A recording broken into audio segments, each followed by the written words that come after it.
we are recording. So I hope you guys are doing all right. I apologize there. I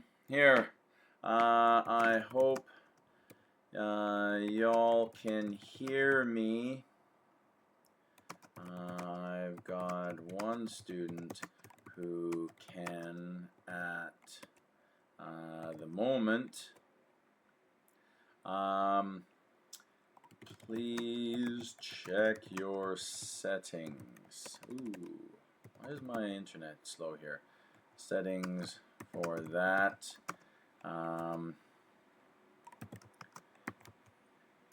If you're having trouble, I'm recording the meeting and will post later this morning.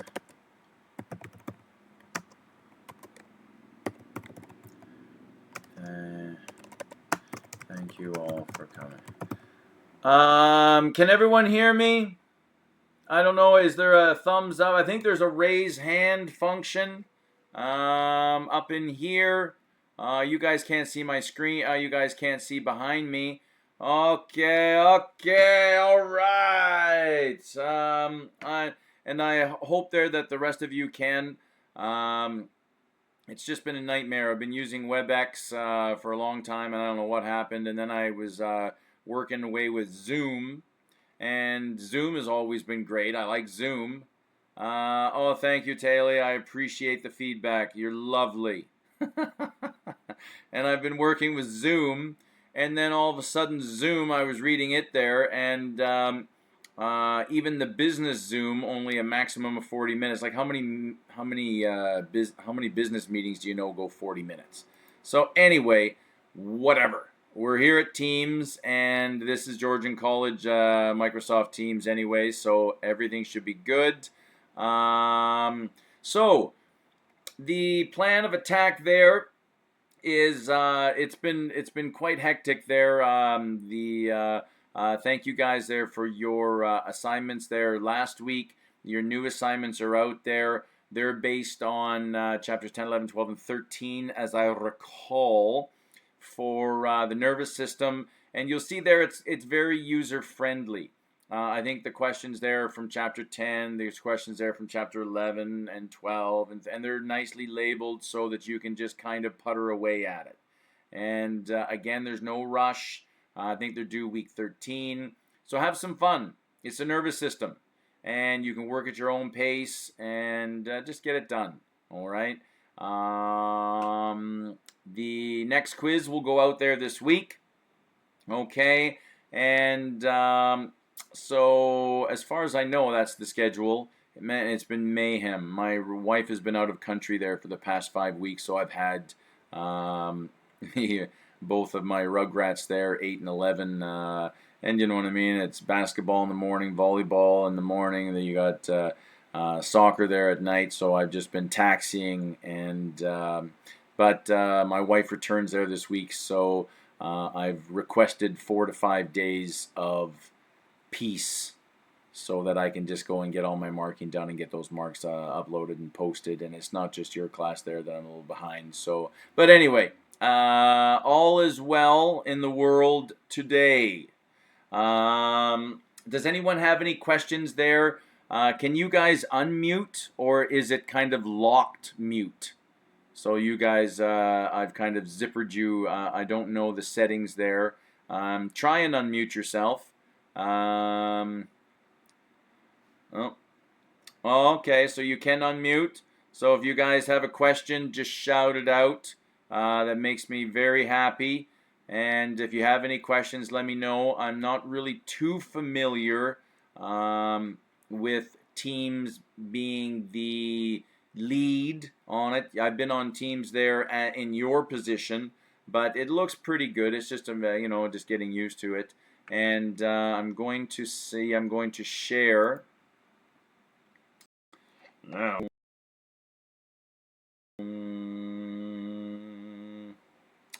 PowerPoint Live, okay.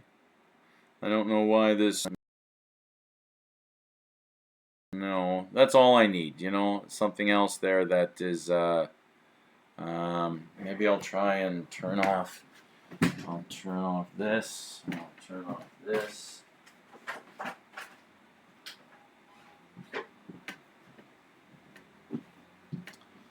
And I'm just going to turn off my phone, stop using bandwidth there, so we'll see what is happening here.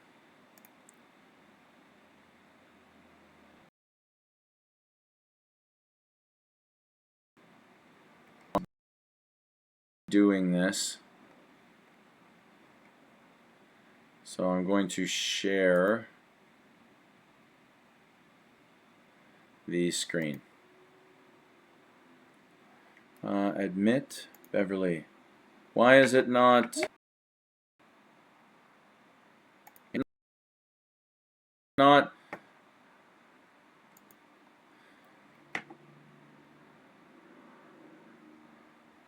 okay?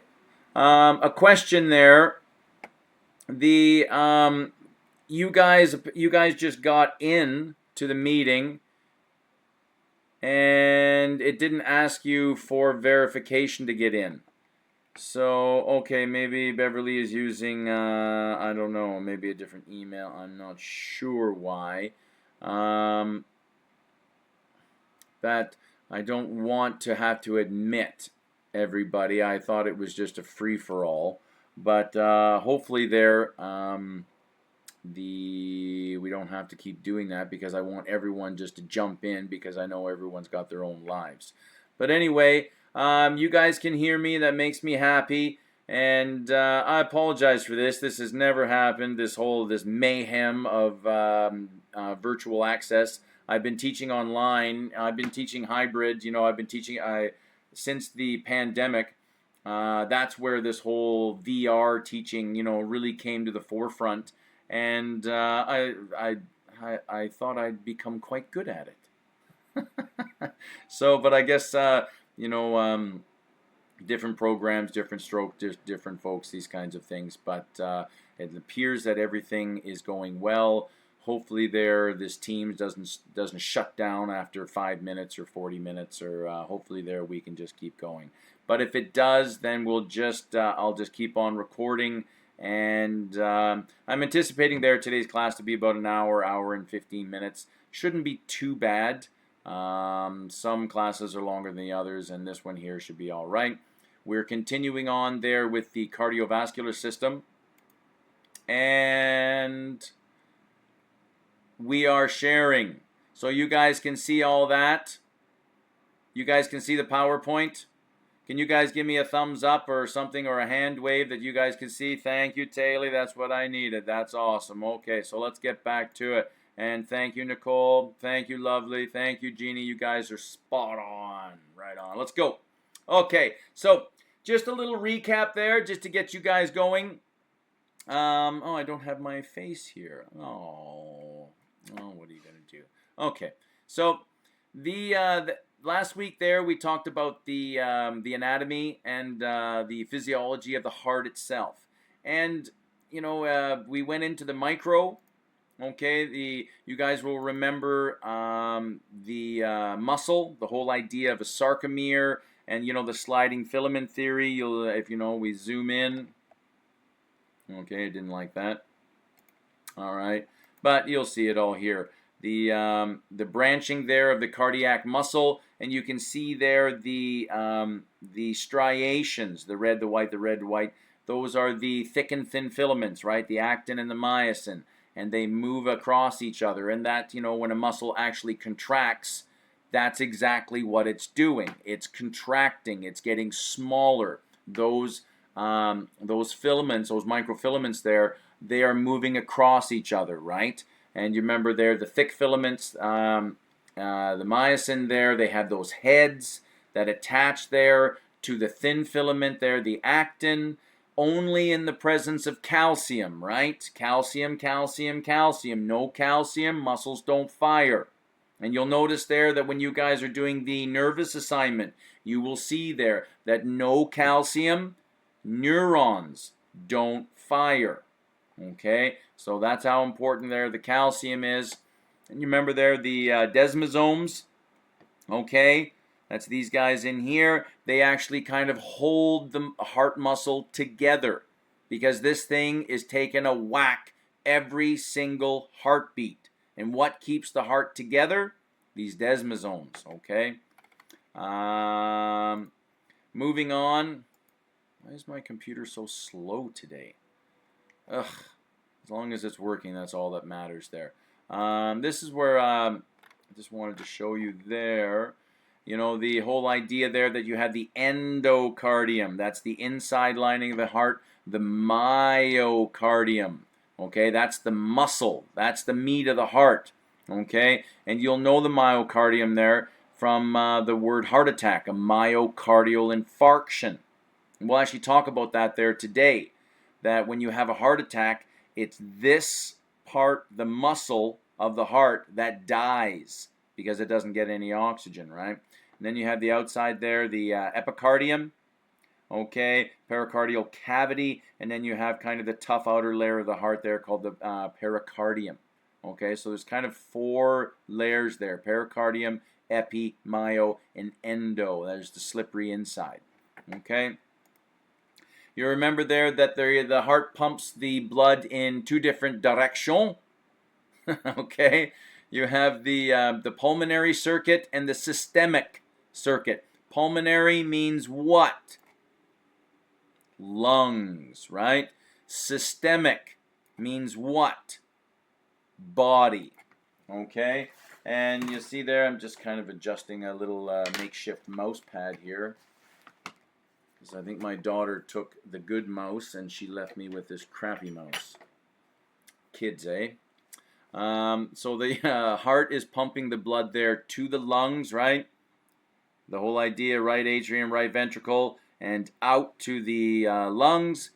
Blue blood, CO2 blood, then drops off the CO2, picks up the oxygen, comes in there through the left atrium, left ventricle, and then out the aorta. Okay, which we're now into the systemic system there. Okay, I don't want to go into too much review because we kind of did it last week, but the whole idea, the one shot there that I do want you guys to know is this one right here. Okay, and again, you don't have to memorize this, but the whole idea there of being a drop of blood and following it through. Okay, I love these valves. Okay, everyone should love their own valves. I love mine. And know your valves, okay? These are your AV valve and another AV valve. Right and left. Okay? AV, atrioventricular, where the blood is moving from the atrium to the ventricle, atrium to the ventricle. Okay? And then you have there your semilunars. Okay? You have your aortic semilunar, and then you have your pulmonary semilunar. All right. Don't forget about these guys here. The whole idea of how these AV valves work. Okay, they're not really valves. Well, they are, but they're more trap doors. Okay, and when the blood. Oh, is there somebody there trying to get in? Is that what that is? Hi, Beverly. Uh-oh. Did that work? Admit all. Okay, there we go. All right, so for the time being, that's how that will work. Okay, good. Hi to the new people who just arrived. Don't worry if you missed the first couple minutes. We're just trying to get this Teams working. You haven't missed too much. We're just doing a little bit of review. Okay. And you remember there, these AV valves there, they're not, they're just kind of trap doors. And the blood comes into the atriums, and then these guys here, the papillary muscles there, located there on the inside wall, okay, of the ventricles, they contract, these guys get pulled, okay, and the blood drops down, and then when the ventricles, and you'll see how these guys work there, when the ventricles contract, okay, and the ventricles are going to push the blood through the pulmonary semilunar and the blood there through the aortic semilunar, okay. That's where they want the blood to go. They don't want the blood to go back, and you see just the way look at the anatomy. The blood can't get through here. It can't go back. because you don't want that blood sloshing around and going where it's not supposed to be. That's where you get a heart murmur. Okay, just an improper sound. What's the sound you want? Why is that ventricles? There you go. The only sound you want from your heart is the lub dub. Okay, great shot there of your 4 valves. Okay, now you see your semilunars there, and you remember there, the left AV is your bicuspid. Okay, and your right AV will be your tricuspid. And I might refer to these on a testing situation as right AV. I might refer it as tricuspid. Okay, you'll have to know them both because they're used interchangeably throughout the medical system. Great slide there to remember and know. Again, you don't have to memorize anything. You just need to know how to retrieve it. And hopefully there you guys have utilized there that Control F function. Hit the control button, hold it down, and then hit the F button, and you can search for any word there that y'all are looking for on a particular test. Okay? Yeah, there's your heart murmur. Great little video there. Okay, and sorry, I was going back to this one here. Have a look at that. Know that. The whole idea there of a drop of blood moving through the entire body. We're going to have a look at the arteries there today. We'll have a look at veins. We'll have a look at capillaries. And you remember, capillaries are the only place in the body where nutrient exchange happens. The only place. Not in veins, not in arteries, arterioles, too much pressure. Well, veins, there's no pressure. We'll show you guys all these there. Have a look at your right coronary and left coronary artery for feeding the blood. It's number 1 and 2 off the aorta. Okay? Heart gets first kick. Remember, all the blood there that's sloshing through the heart isn't feeding the heart, but the heart gets first kick at it. Okay? There's for draining the heart. Okay? There's your coronary sinus. Okay, and the great cardiac vein, but you see your coronary sinus, and then just feeds right into there the right atrium and back again.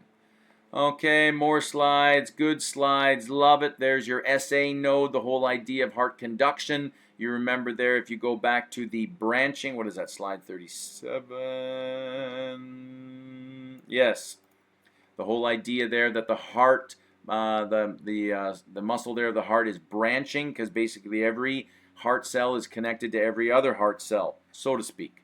Okay, it's that branching that allows for the heart conduction. The SA node there located in the right the right atrium. Okay, there's your electrical impulse, jumps over to the left atrium, down your interventricular septum. Okay, bundle of His. Okay, and eventually there at the terminal there, the Purkinje fibers. Okay, so you get the initial conduction here. Okay, you get systole. Remember that word, systole. These guys here contract. And then these guys here will be in diastole, relaxation. And then these guys here, the ventricles, will be in systole, contraction. Okay, great little slides here. Okay, when you're talking about the ECG, the echocardiogram, you can see the conduction of what exactly is happening with the heart. Okay, and your PQRST wave. Very, very importante. Okay, sorry, just having a drink of coffee here. Man, that's good. Great shot here as well. And just get you into what's happening here. Systole, diastole. Know those ones. The whole idea of repolarization, depolarization, and contraction. Okay. Yep, this is all good stuff here. The cardiac cycle. Okay. We introduced there a little bit there. It's a great little slide for understanding the autonomic nervous system. Okay. Parasympathetic, rest and digest. Only when your life is not in danger can you digest a banana, eat lunch, go to the bathroom, have a nap. Okay. If your life is in danger, you have no control over this. Okay. If your life is in danger, all of a sudden your body moves you into the direction of the sympathetic nervous system, okay, where now you are superhuman. You have no urge to go to the bathroom. You are not hungry, okay? And of course you're not, because if your life is in danger, you're not worried about trying to find a toilet, okay? Moving on. Yes. This is a good one there. Okay, cardiac output. The whole idea there that it's the heart rate times the stroke volume. And you remember there, how much blood do we have? Only about 5 liters. Okay, and at resting heart rate, which is around 70 beats per minute or so, it varies. Okay, athletes will have a lower. Okay, but the whole idea there that basically every minute all of our blood gets pumped through the heart. Okay. The whole idea there that we'll deal with this more as we go on, that the heart is basically only responsible, now I'm completely misleading, but the heart is only responsible for beating the blood to our big toe. Now, how does that blood get back to the heart? And I have a really great slide that will reiterate this, okay? And you gotta move around. It's called your skeletal pump and your respiratory pump. The very act of breathing is moving, right? Exhalating, inhalating, our chests are moving, and that action moves blood.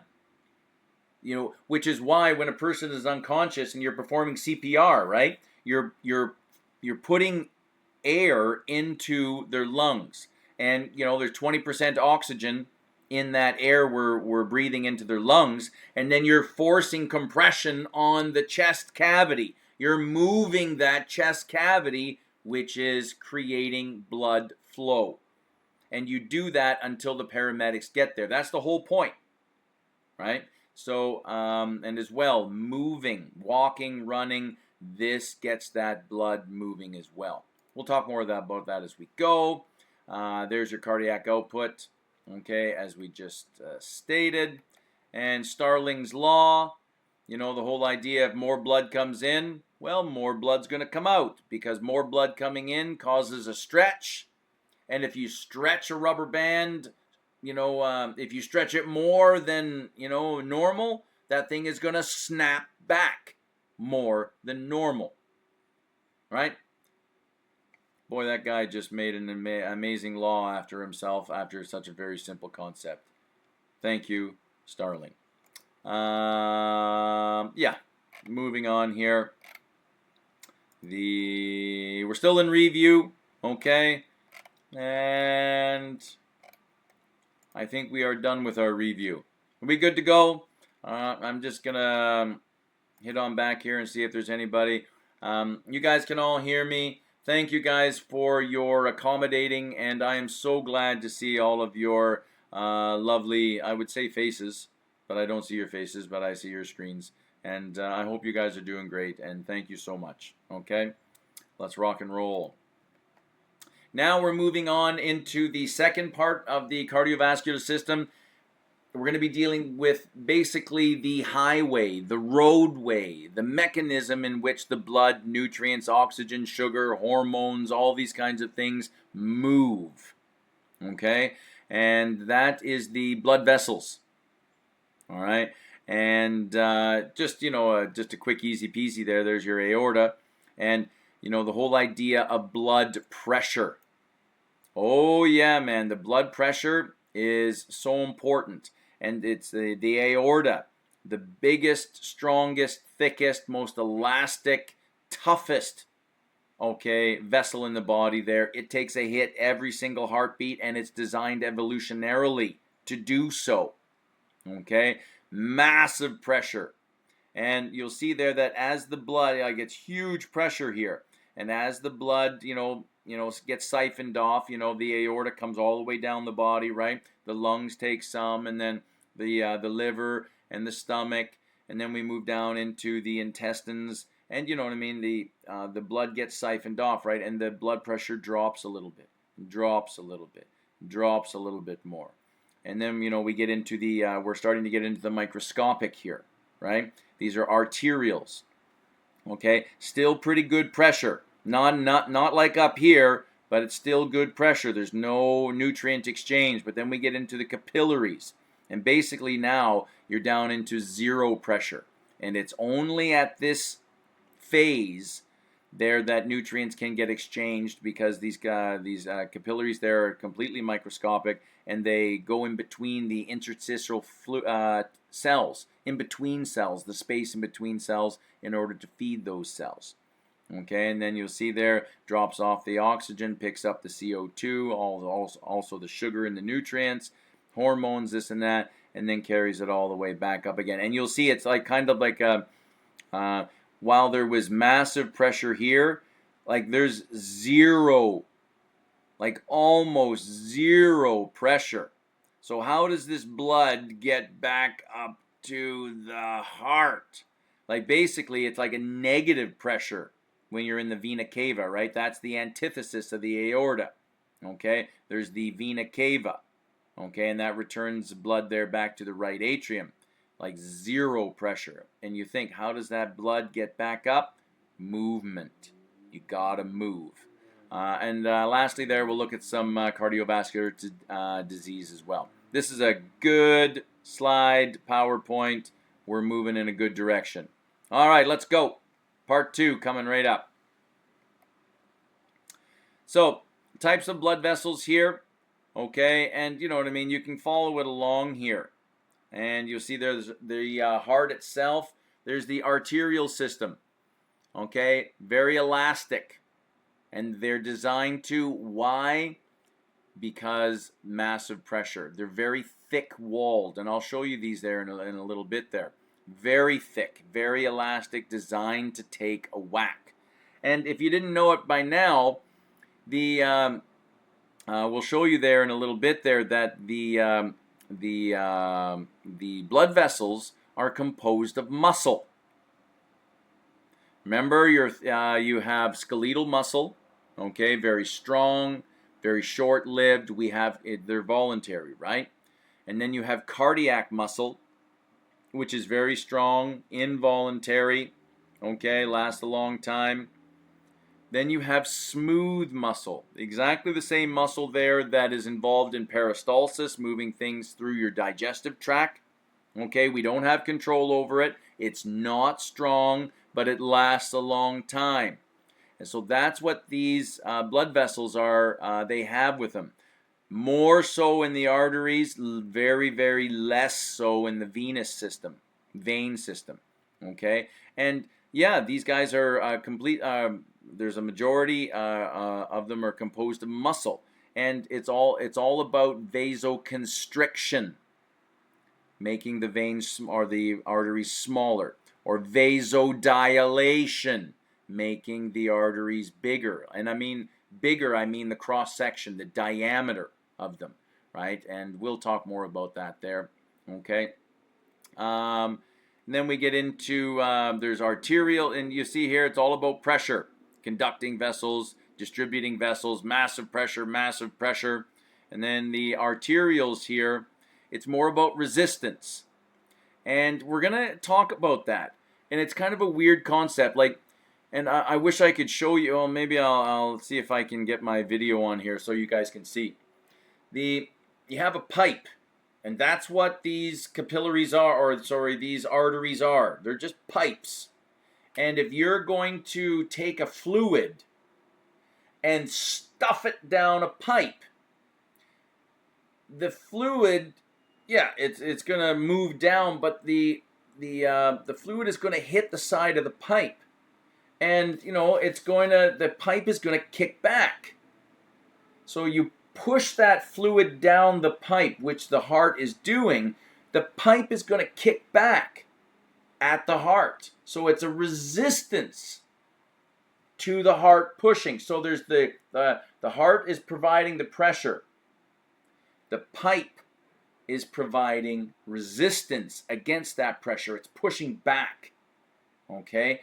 And welcome to the whole idea of 120/80. All right? Your heart, your BP. And so it's important there to know that there's two forces at play here.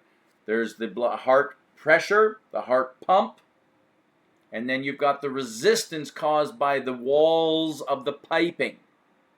Okay? Physics. All right, let's go back. So you get into these arterioles here.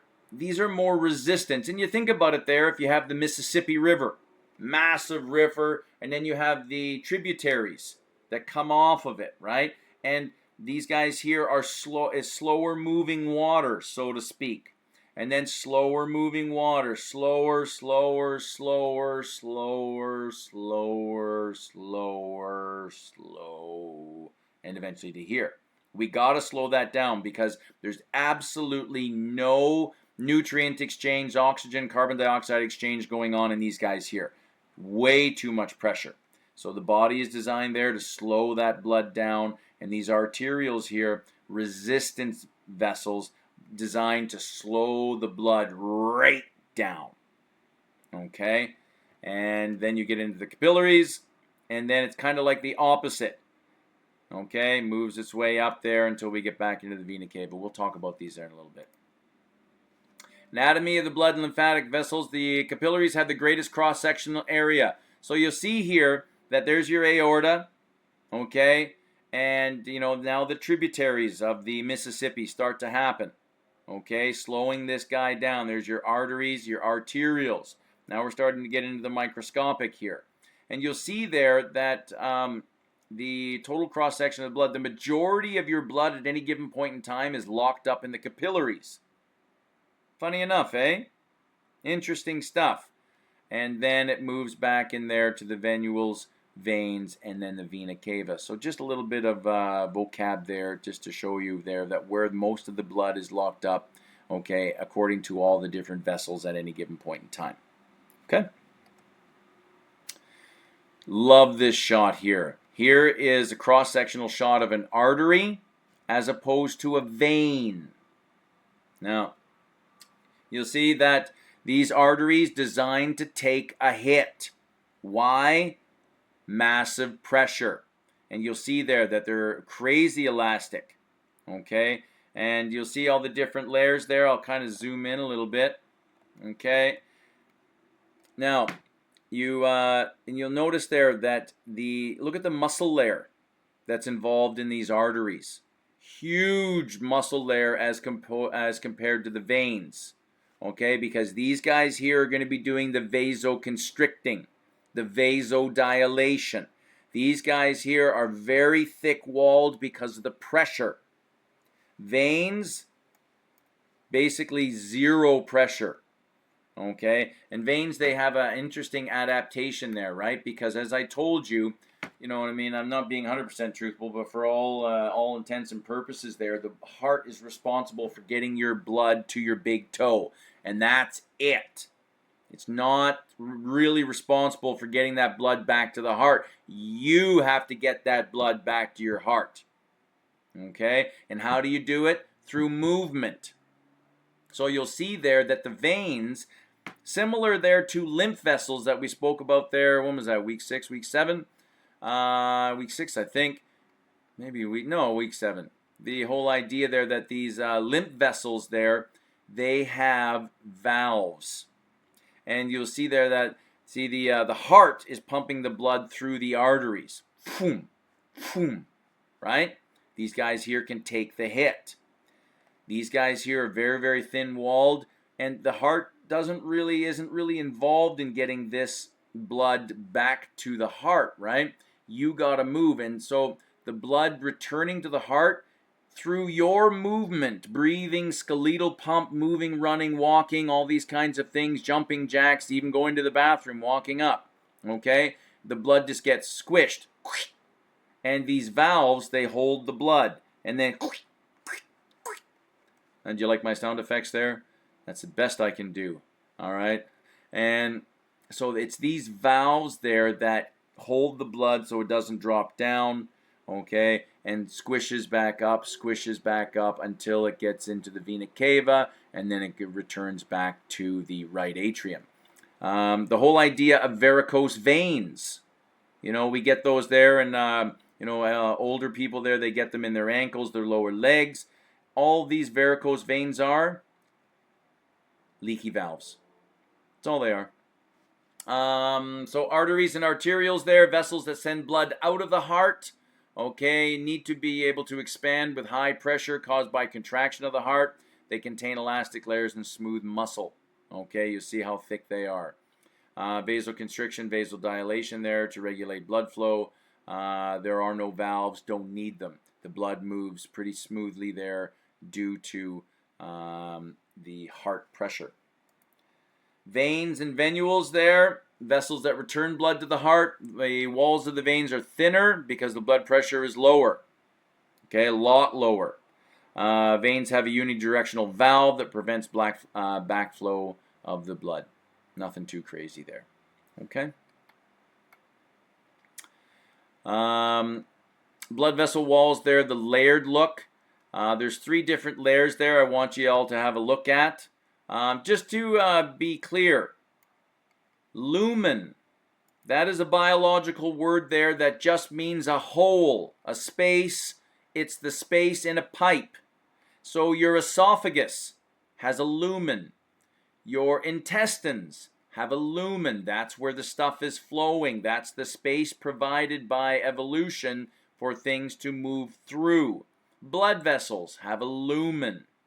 Okay, so just that's a good word there. If you haven't heard that there before, lumen is just the space in a pipe. Okay, so you have the tunica intima. You have the tunica media. And you have the tunica adventitia, or the externa. And you can, I don't want to go too crazy into these there, but you'll see what's going on there. There's your tunica externa. That's the connective tissue there on the outside there. You have your tunica media. Okay, that includes your smooth muscle. Smooth muscle, right? Involuntary, not strong, lasts a long time. And then you have your tunica intima. Okay, endothelium there. That's the inside wall. That's comprised of, that's where the blood flow. Okay.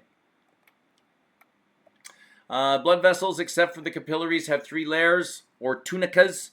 The thickness and composition of the layers vary according to the function of the blood vessel. The large arteries are thick and strong to sustain high blood pressure. The arteries contain a lot of smooth muscle. Yes, they do. Veins tend to be thinner than arteries because they don't need to carry blood at this high pressure. Veins have valves that are placed frequently along the length. They keep the blood flow moving forward towards the heart, preventing pooling of blood and depending on different parts of the body, like the legs. All right. Just some different shots here of your tunica intima, media, and externa. Okay. Tunica intima, that's the inside lining there. And again, you know what I mean? I don't want to go too crazy onto this, but everything is here. You can see there what is involved in each of the 3. The tunica media, that's where your muscle is. Okay. Tunica externa, that's the outside. Collagen fibers tends to be a little tougher and rougher. Okay. And then you have the endothelial lining there, composed of the tunica intima on the inside. Okay. Capillaries are a little different. Again, basically 0 pressure. And this is where movement in and out is allowed there for to get things out into the cells, and all the waste products there from the cells can get back in and move up to the heart. Perfect. Just another shot of the same thing. Okay, if you didn't like the previous one, have a look at this one here. Okay, good. Moving on. So just having a look there at the blood vessel, the diameter, just the anatomy of what's going on here. You can see there the thickness there and the elasticity there of an artery. Okay, blood vessels vary in length, diameter, wall, thickness, tissue makeup. Okay, and you just have a look here: endothelium, elastic tissue, smooth muscle, and the external externa, tunica externa. And you can just see the different relative thicknesses involved of what's going on. There's an elastic artery, muscular artery, arterial. Okay, now we're getting into, you know, this is, was it thousandths of a meter, a millionth of a meter. So we're getting into their, the microscopic for sure. Okay. It's kind of the same thing there, just looking at the anatomy there of the veins. Okay, much different.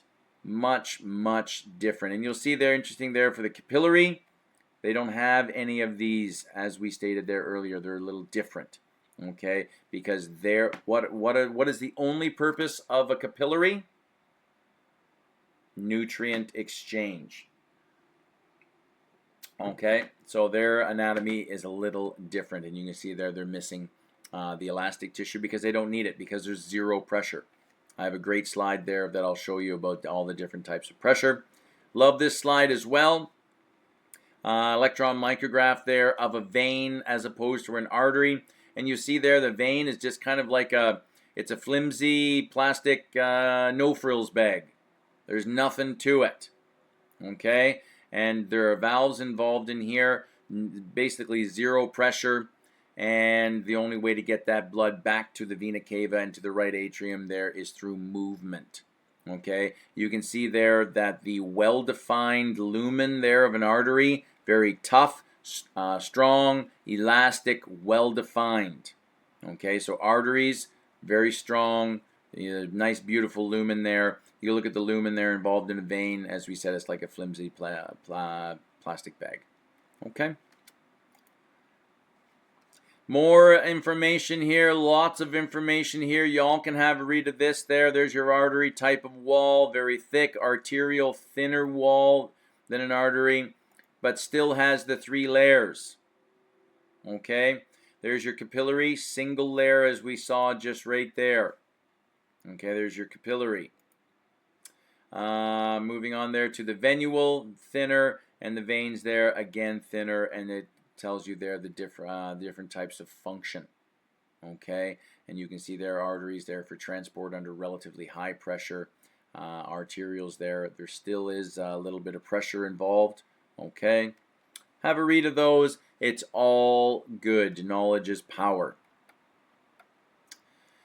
So, and just getting into varicose veins here, I actually think that this is the shot there for the lymph.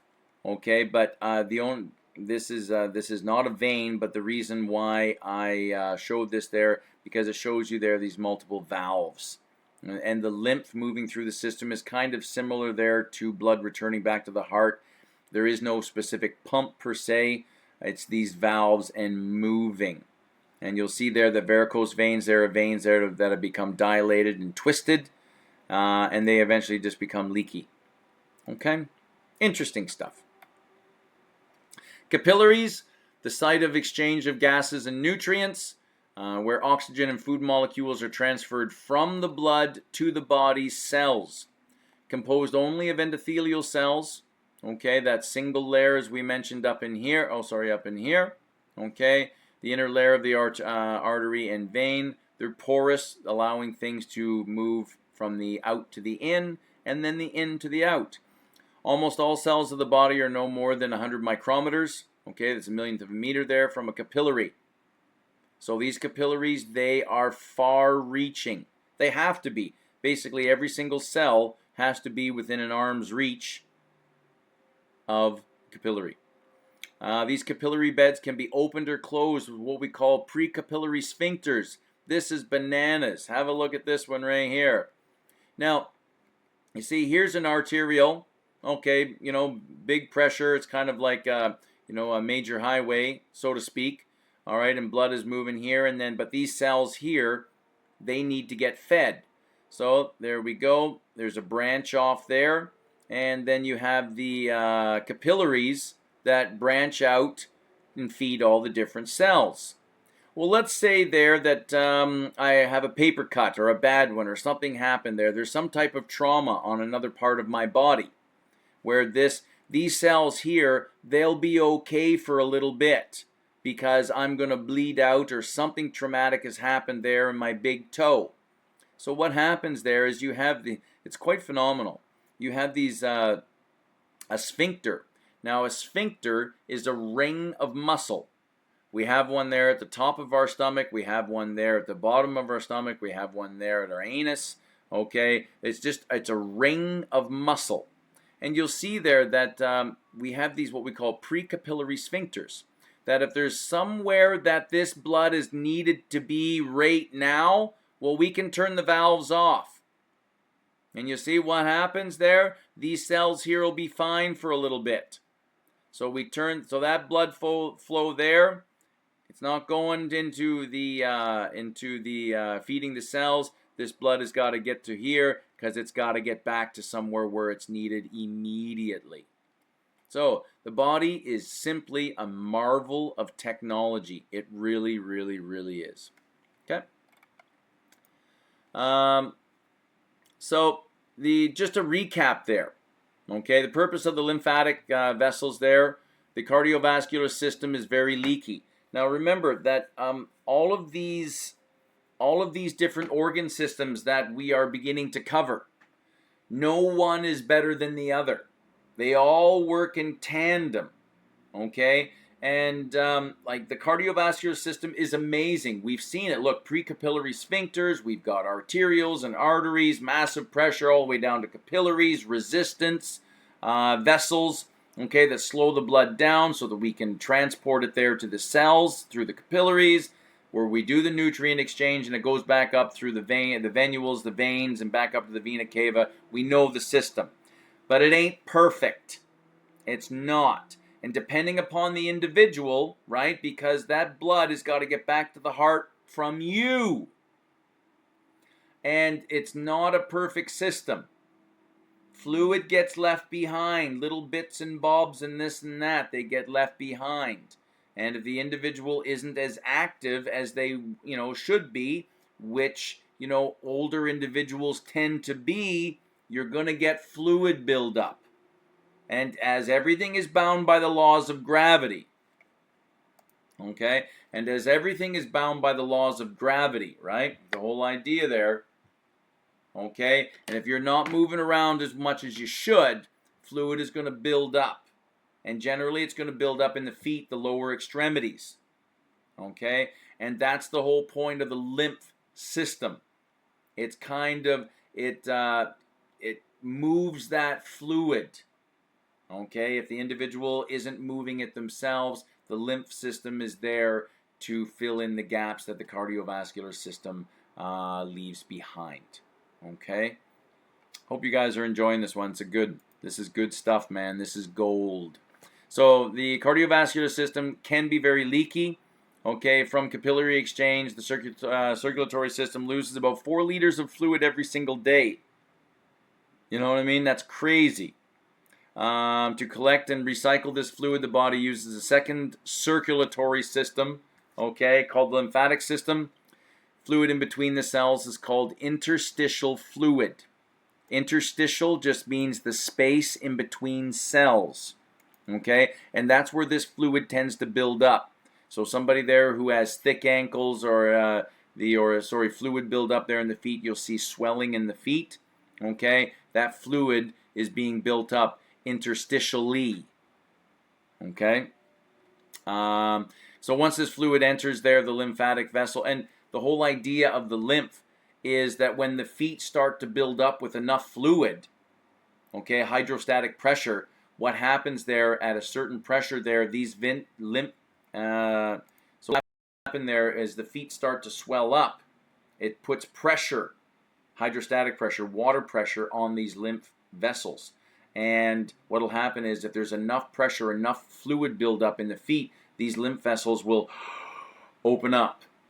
That's how they work at a certain pressure, and the fluid that's collected in the interstitial tissue will start to enter into the lymph and work its way up. Now remember, there's no pump there that's involved with the lymph system. It again, like the veins, has valves. And that's how that one works, okay? So the two kind of work in tandem. Ultimately, the lymph re-enters there, the bloodstream there via the subclavian vein. It in 2 places there as well. So naming the aorta, 2 systems there. You'll see what's going on. There's your aorta, and I'll just zoom in a little bit there. There's your aortic arch, okay? And you remember there, the heart gets first and second right off the bat, right? And then the aortic arch there to feed the upper extremities, and then you have the descending aorta. Okay, look at the size of that. And you see there that the blood ventures off into all of its different regions. Okay, so this is your descending aorta. Okay, thoracic and the abdominal. Got to feed the stomach. And you remember there that if you, what slide is that? That's slide 79. I'll just zoom out, right? And I'll go all the way back up to the top. You remember this slide? The whole idea there that when you're in exercise, the blood, the majority of the blood, 70% is going to the skeletal muscle for whatever reason, exercise, fighting for your life, doing flexed arm hangs or sit-ups, whatever it is. That's where the blood needs to be. But in a resting situation there, you'll see that the blood returns there to all the different areas. If you eat a sandwich, and that's why Mama always said, you don't go swimming. If you just had lunch, you got to wait an hour until you can go swimming. Well, why is that? You eat a sandwich, where does the blood go? To your tummy. It goes to this area right here, right? Because your stomach there is now circumvented there with all the blood. Your small intestine there is absorbing that sandwich, so all the blood is in and around that area. And if the blood is in that area, it ain't in your arms, it ain't in your legs. Don't mess with Mama, she's right. Because the whole idea there, if you eat a sandwich and then go swimming, you're going down. Right? Because you don't have any blood in your arms, you don't have any blood in your legs, and in order for you to swim, you need your blood to be here. Right? So, Mama was right. All right, let's go. Let's finish this thing off, shall we? Nice slide there. Have a look. Branches of the aorta. So we're talking about the ascending. And I'm not going to go too heavy into this. I'm not, you know what I mean, the where we're at and the whole point of this program. Like, I've got so much to get you guys on as far as testing goes. All right? It's there's a lot, so I'm not going to go too heavy into this. There might be one or two, but again, the tests here are open book. All right, so you'll see there the just moving on here. Your ascending aorta. So we're into this section, ascending and then descending. Right, you got the left-right coronary artery. Apologize there for the. Let's see if I can something like that. There we go. Perfect. So you have your ascending aorta there, and that's feeding the heart, left and right coronary arteries, number 1 and 2, bang, bang.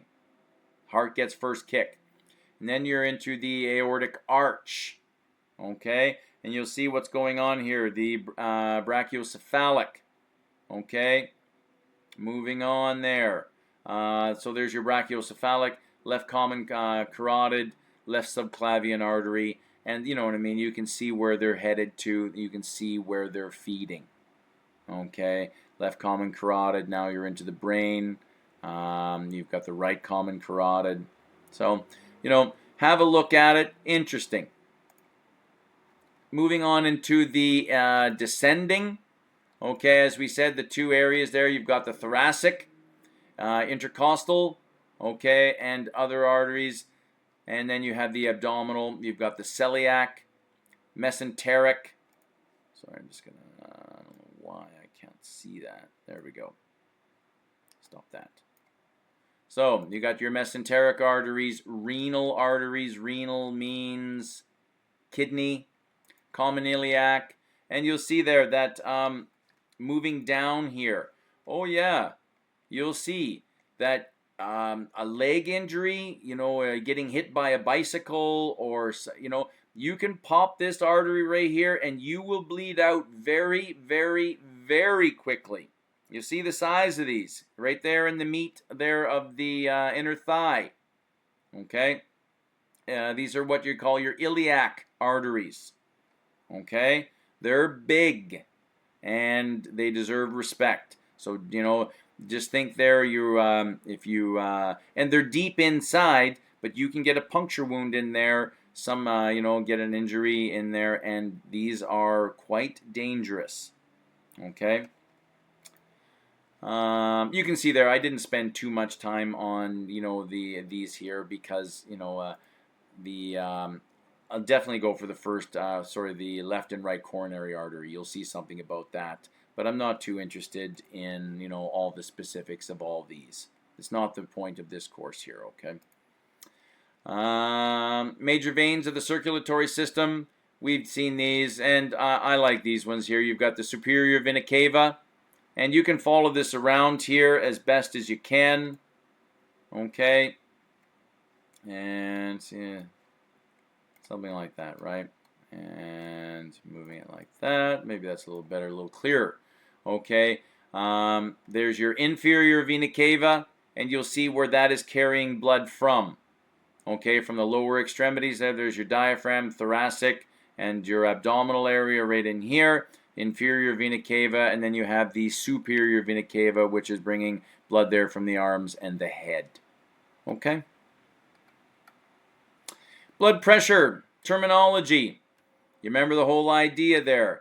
We have blood, we have the pressure coming from the heart, and then you have the resistance caused by the walls of the pipe. And the pipe being your blood vessels, the lumen there within there. Right? Two different things going on here. So blood pressure, the force of the blood against the vessel walls. So here we're talking about the systole and the diastole.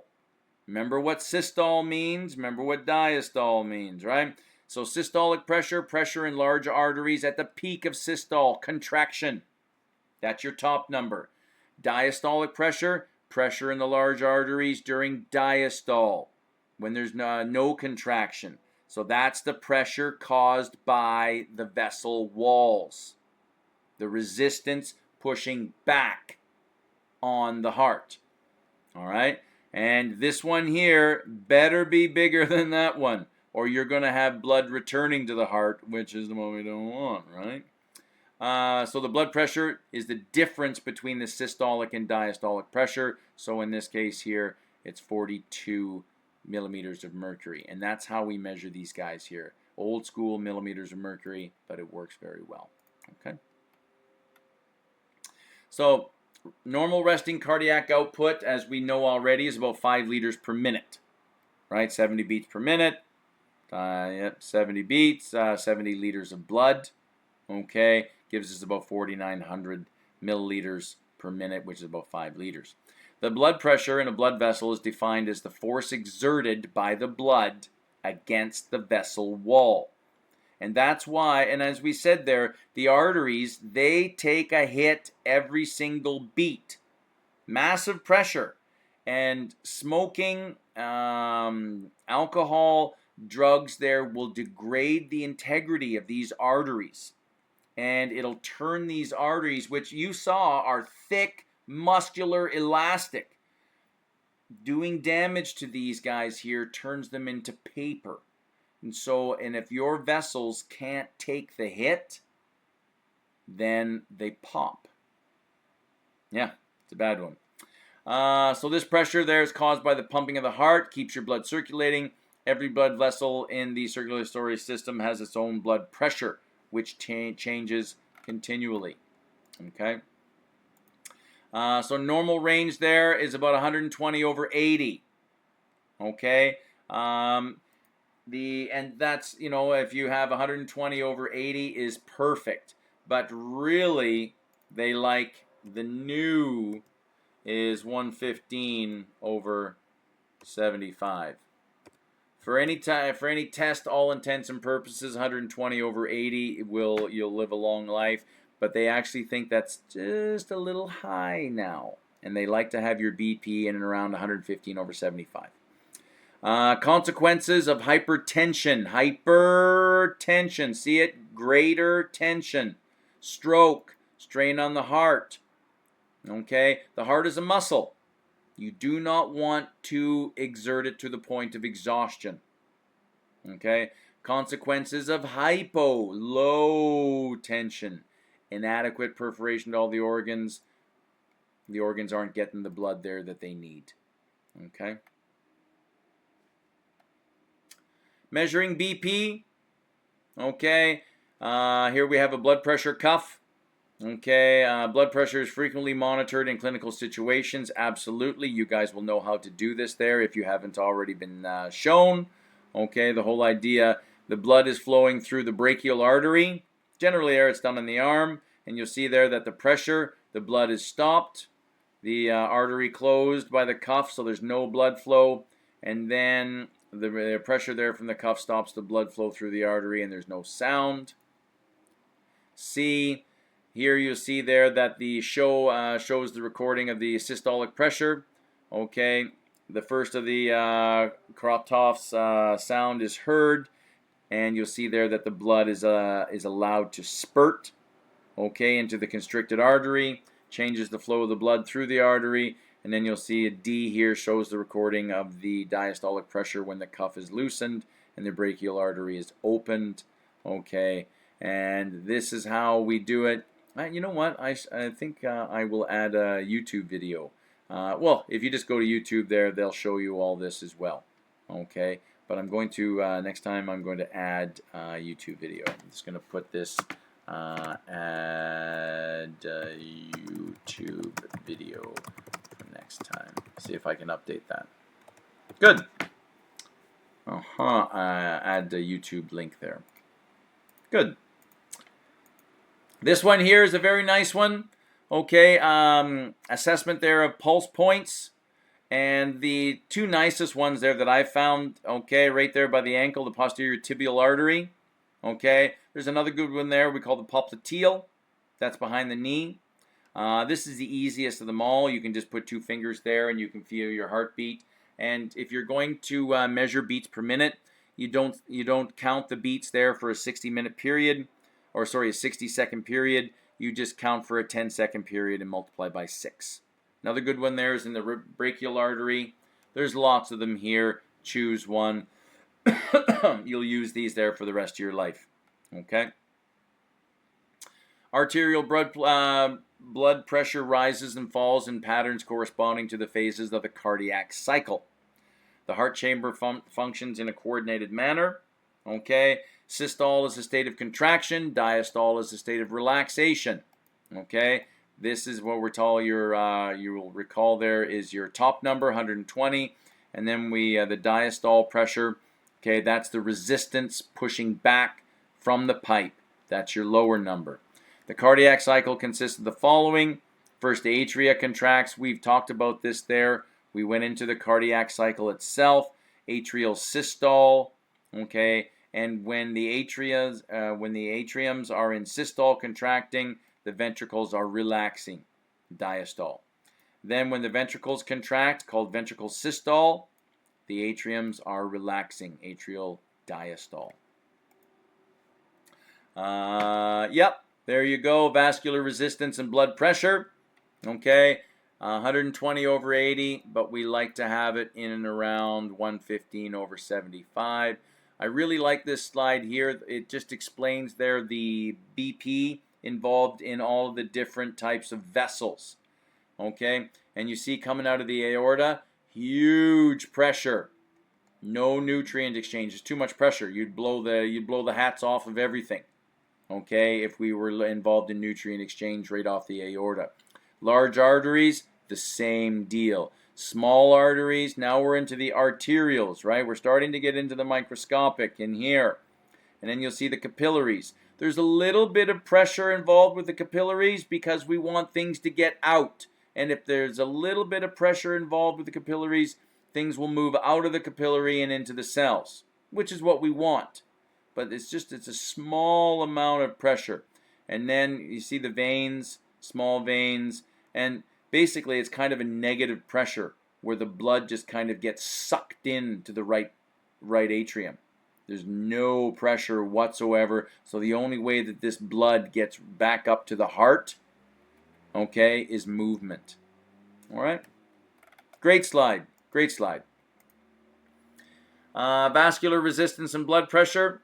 The blood flows there from areas of high pressure to areas of low pressure. The amount of blood flow is proportional to the BP and inversely proportional to the resistance, right? You need a greater blood pressure, lower resistance pushing back from the pipe. It's the only way the blood is going to move around. More blood volume means more blood pressure. Remember Starling's law. The more blood that gets pumped into the heart, the more the heart kicks back. The more resistance caused by the pipes will decrease the blood flow. That's why when you start getting into here, these arterioles there, these are what we call the resistance vessels. You see how the BP just drops right here at these arterioles? Because that's the whole point. You got to get that pressure down so that we can get to here so the nutrients can get out. Okay? And as blood travels through these narrow passageways, the resistance increases. And you have a look right here at the next slide. Okay, that's what this is all about. The blood vessel branches, so that if one vessel constricts, the flow to that tissue will be decreased, and you'll see how this branching, it's all about resistance, slowing that blood down to a trickle. Okay? Factors that affect the blood flow, of course, metabolic. What you are, what you eat is what you are. Okay? So eat healthy. Body temperature. Increased temperature causes vasodilation.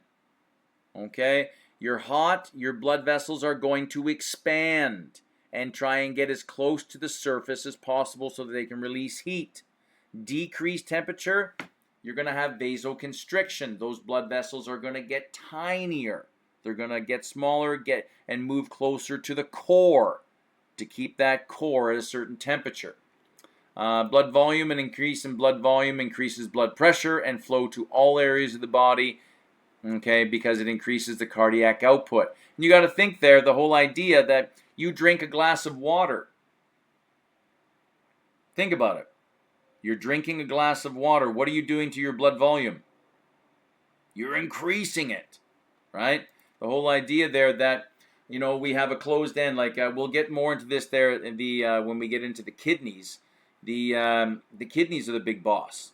They are by far the big boss. They make the blood, they monitor the blood, they tell you if you need more water, they tell you if you need to go to the bathroom, get rid of water, but basically, you know, we're a closed end at both ends when you're talking water.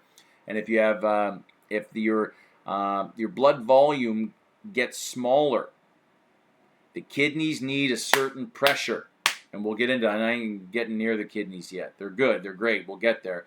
But if your blood volume starts to get smaller, the kidneys aren't getting the pressure there that they need to filter the blood. So they make a phone call upstairs. Yeah, get this guy thirsty. I need some more water. And it tells you there, I need to drink more water.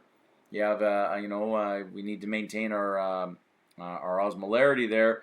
And you drink more water, and you think you're drinking water. What are you doing to your blood volume? You're increasing the blood volume, right? And it's a closed system. We said we have 5 liters of blood. We're not leaky, so to speak. So I'm a 5-liter closed system of blood. And if I'm adding volume, water to this system, I'm increasing the amount of blood volume I have. And if you're increasing the amount of blood volume you have, you're putting more pressure on the vessels.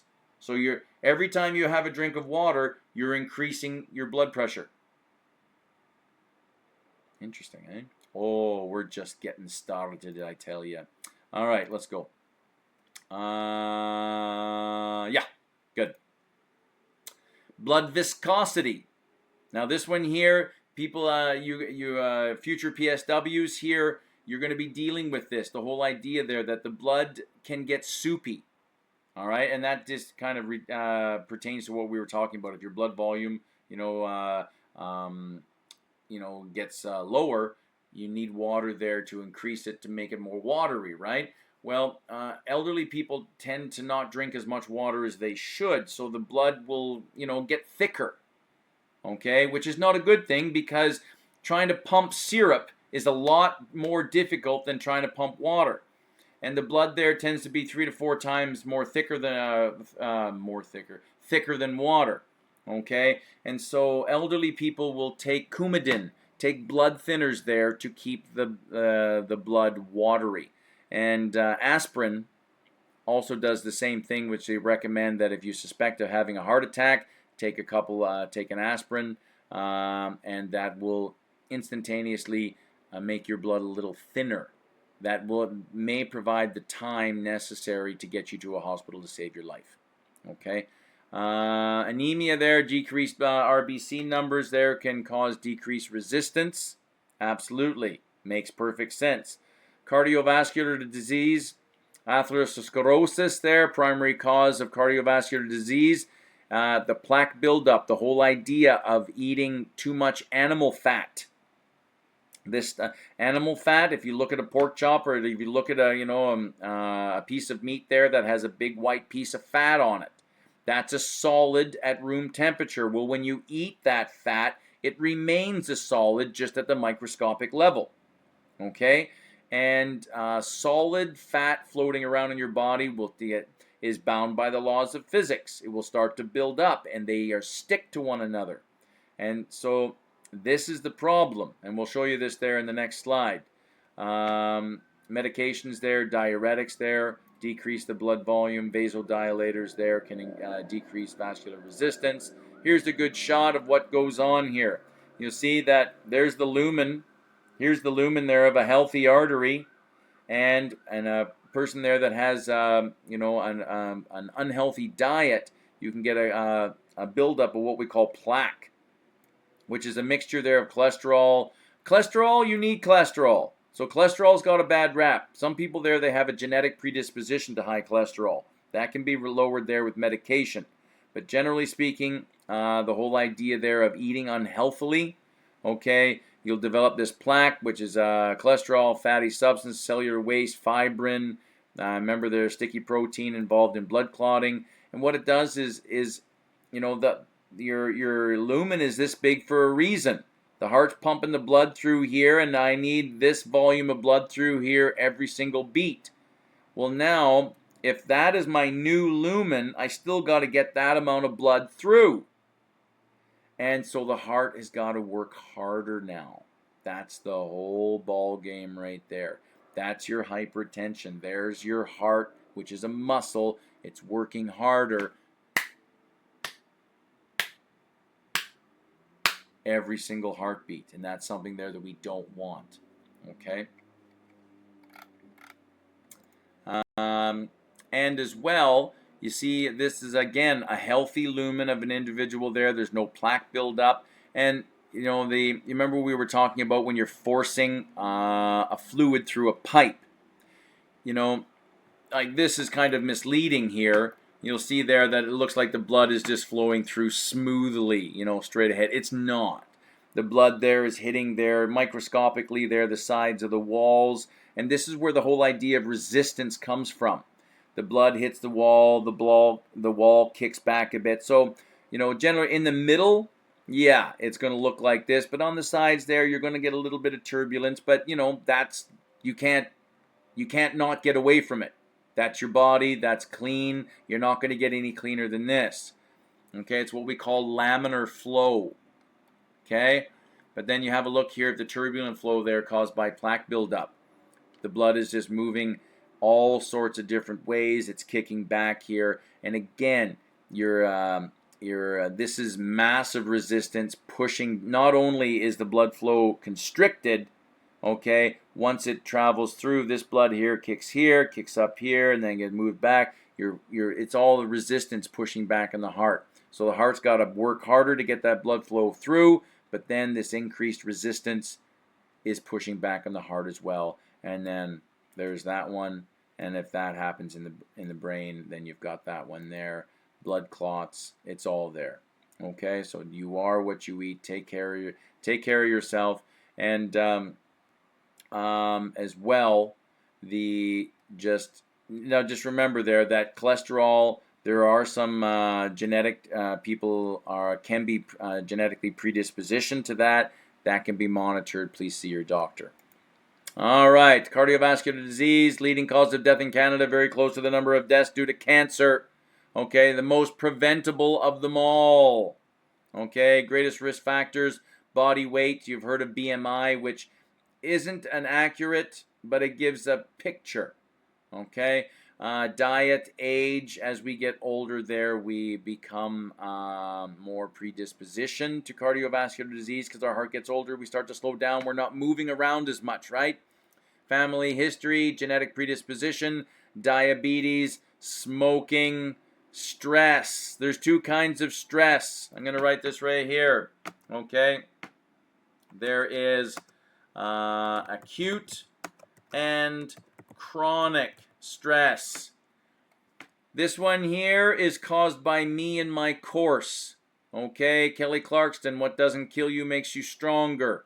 Okay, these are short bursts of stress there, okay, that we all deal on daily basis, this and that.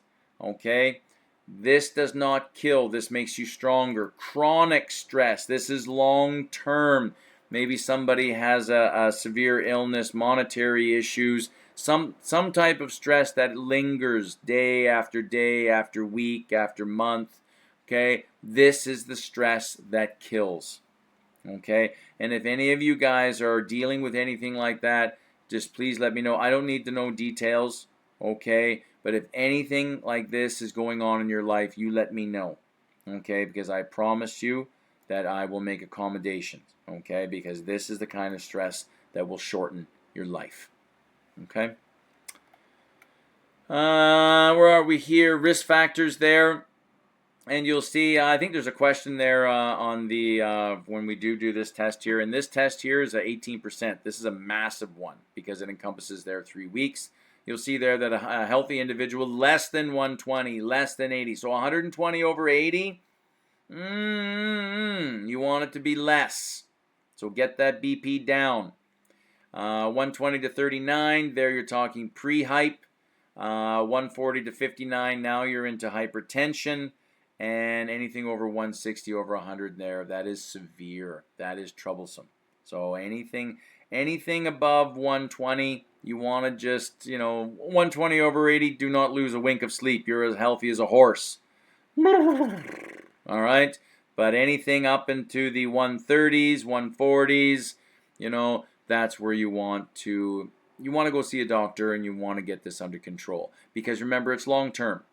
Yeah, sure, you could have a stressful day and your heart and your BP could be at 135, but a stressful day, but then on a normal, nice day there, which is where we all want to be, it's 118 over 78. You're going to live to be 140. Risk factors there. You've got LDL, which is bad cholesterol. You've got HDL, which is good cholesterol there, triglycerides. I wish I had more time to get into these there.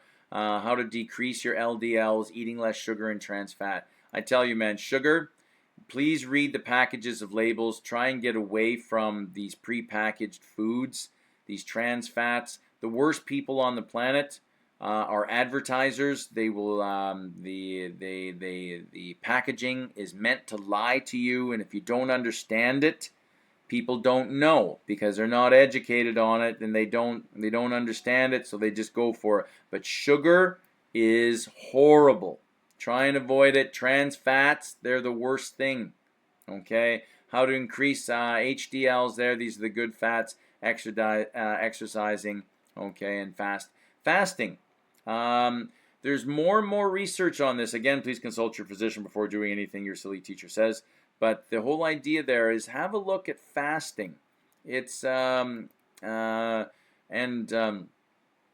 say there that fasting once a week makes you live longer. And the whole idea there that training your body, right? We exercise our muscles, okay, and we build muscle from that. We exercise, we get stronger, the whole thing. But if we continually eat, always eating every day, there's always a constant supply of food, our body gets lazy, okay? And if you you do some fasting, then you're kind of training your body there to, it hardens your body up. It hardens up your gut. It makes your body more steadfast. But again, please consult your physician. Thank you. What would be the effects of your body if you had untreated hypertension for many years? Stress on the heart. Okay, that's what it's all about. Enlarged heart, where the heart is in trauma. Sometimes they'll call that beer heart there. The heart muscle will increase in size to compensate for increased load. And then you've stretched the heart. And once you've stretched it, it doesn't go back to normal. Okay, leads to arrhythmia. Okay, where you don't get the lub-dub, you get different sounds. The valves don't work properly, low oxygen levels. You can have small hemorrhages. This is bleeding in the capillaries due to increased pressure in the capillaries. Can lead to kidney damage. There's brain damage, the stroke, retinal damage. There's your eyes, lung damage there for your lungs as well. Okay. Cardiovascular treatment. Salt. Salt is a big problem, especially if you were in warmer climates, you would need to add salt to your food. But because we're in a colder climate, salt can be an issue. Why? Salt reduces the ability of your kidneys to remove water from the blood. Therefore, increases blood volume, which increases blood pressure. Okay. Exercise at least 20 to 30 minutes per day. Eat foods high in antioxidants. Okay, that's blueberries, kale, type of purple vegetables. This one here, avoid trans fat. We've all seen, the whole idea there that McDonald's food. People have forgotten a cheeseburger in the closet for 10 years, and they go, hey, look at that, there's a cheeseburger from 1995. The bacteria don't even degrade that. If the bacteria don't eat McDonald's food, should you? If you left a banana in the closet for 10 years, you'd never see it. It would have been completely consumed, right? So, medication if needed if hypertension is advanced. Diuretics can get rid of water, therefore reducing blood pressure. Alpha beta blockers there to decrease the effects of norepinephrine, epinephrine, which is adrenaline. Okay, decreasing the heart rate because adrenaline will increase the heart rate. And again, if you're increasing the heart rate, you're putting more pressure on the heart. Calcium channel blockers. Okay, sometimes there we need to decrease the heart rate there by restricting the amount of calcium, right? Because without calcium, muscles don't fire. Vasodilators, such as nitroglycerin there to dilate there the coronary artery to increase the blood flow to the myocardium cells. That should make sense right there. We've talked about everything in there. Okay, these vasodilators will increase, they'll dilate the coronary arteries. Remember your right and left that feed the heart, the myocardium of the heart, the muscle cells. Okay, good, I like it. Angina, myocardial infarction. These myocardium cells. When we the whole idea there that if this plaque builds up and all of a sudden now blood flow is completely restricted, the cells on the other side of this buildup don't get the oxygen or the nutrients. And if this happens there in the heart, on the right and left coronary artery, those heart cells, myocardium, die. Okay, and that's what myocardial infarction is. Myocardium infarction. Infarction means unplanned cell death. Where are we here? Angina. Symptoms there, chest pain, pressure, heaviness, tightness, squeezing, burning. You may have pain in the jaw, tingling sensation on the left arm, left leg. Okay. Angina is typically precipitated there by exertion. Okay, it's kind of a precursor there to a heart attack. It's not a heart attack, but you may feel some of the same symptoms. Angina lasts for a few minutes or less. Heart attack symptoms can last much longer. Okay, a stroke is a blood clot there. Occurs there, lack of blood flow and oxygen there to parts of the brain. Symptoms may be mild. Okay, it's called a transient or ischemic attack, and usually indicates there that a stroke is highly likely or imminent. Symptoms depend on part of the brain that is damaged. Headaches, dizziness, weakness, and basically they're the whole idea. If you get a stroke on one side, it affects the other side of the brain. And you'll see people there that have had a stroke there where, part of their half of their face will not be working as well as it was. Okay, so if the left half of the face is not working, that means there's been damage there to the right side of the brain. 2 more slides and then we're done. You've done very well, people. Stroke long-term effects there depend on the extent of the hypoxia.